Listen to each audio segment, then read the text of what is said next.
21 मई की रात को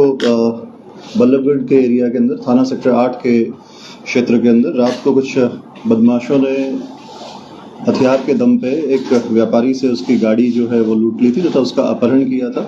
और उसे अपने साथ ले गए थे और बाद में जो है उनको नोएडा से जो है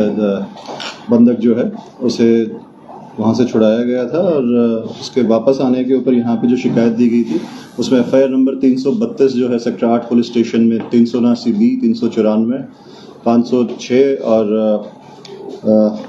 365 के अंदर जो है दर्ज की गई थी।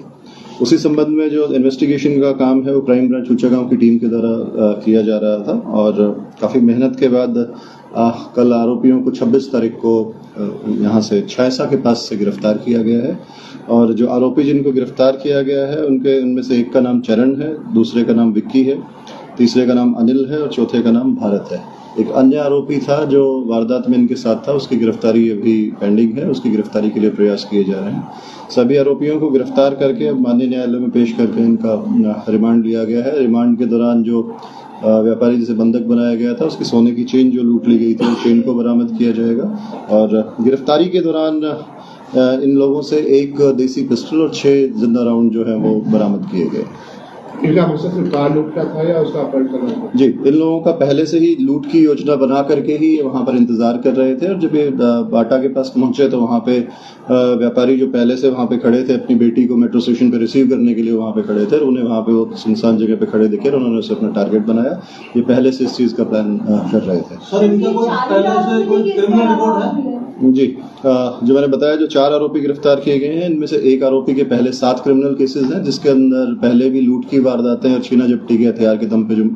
छीना झपटी के मामले हैं वो पहले से दर्ज हैं और एक अन्य आरोपी के खिलाफ 2 लड़ाई झगड़े के मुकदमे जो दर्ज हैं। बाकी 2 आरोपी जो और हैं उनका अभी कोई क्रिमिनल रिकॉर्ड अभी तक सामने नहीं आया है। रिमांड के दौरान ये पूछताछ की गई। बात करें शिक्षण योग्यता की, कितने योग्यता है, कितने पढ़े लिखे? इनमें से एक आरोपी चरण जो है वो 10th तक पढ़ा हुआ है और अनिल जो है वो अनपढ़ है और एक ओयो होटल फरीदाबाद के अंदर चलाता है, बेसिकली पानीपत का रहने वाला है और जो भारत है वो 12वीं तक पढ़ा हुआ है। कोई सर रैकी वगैरह की या फिर कोई जानने वाले थे इनमें से पहले? इनके द्वारा कोई रैकी पहले नहीं की गई, ये सिर्फ और सिर्फ इन्होंने प्लान बनाया कि हमने वारदात करनी है और उस टाइम पे रोड पर आ गए और वहां पे जो भी सॉफ्ट टारगेट नजर आया उसी को इन्होंने टारगेट। इनमें से एक आरोपी जो है वो लगभग 40 वर्ष का है, एक की उम्र 23 साल है, एक की उम्र 28 साल है और इनकी अगर आप जो काम करने के जो आप पूछ रहे हैं तो इनमें से कोई भी प्रॉपर्टी रेगुलरली बेस पे कोई भी एम्प्लॉयड नहीं था। इनमें से एक जो चरण है वो छोटा मोटा प्रॉपर्टी का अपना कोई काम करता है तथा एक अनिल जो है वो ओयो होटल अपना चला रहा है। किसी का कोई पिछला क्रिमिनल रिकॉर्ड है? चरण जो है ये गुड़गांव का सोहना का रहने वाला है, अभी फिलहाल ये डब्बा में रह रहा था और एक अन्य आरोपी जो है वो बल्लभगढ़ का रहने वाला है और एक आरोपी इनमें से यूपी का रहने वाला है तथा एक अनिल जो है ये पानीपत का रहने वाला है। क्रिमिनल रिकॉर्ड की अगर इनकी बात करें तो मैंने पहले भी बताया कि चरण के खिलाफ 7 मुकदमे पहले क्रिमिनल केसेस जो है लूट के और छीना झपटी के हथियार के दम पे जो मुकदमे पहले से भी दर्ज हैं और एक जो अनिल है उसके ऊपर 2 लड़ाई झगड़े के मुकदमे जो है पहले से फरीदाबाद में जो मुकदमे दर्ज हैं वो फरीदाबाद के भी हैं और गुड़गांव के भी। इनका मकसद जो है केवल अपहरण करना था, गाड़ी लूटनी थी या फिर क्या करने की कुछ ऐसी प्लानिंग थी? अभी तक की जो पूछताछ में सामने आया है इनका जो पर्पस था वो लूट का था और जो फाइनेंशियल गेन के लिए इन्होंने इस चीज को प्लान किया था और जो अन्य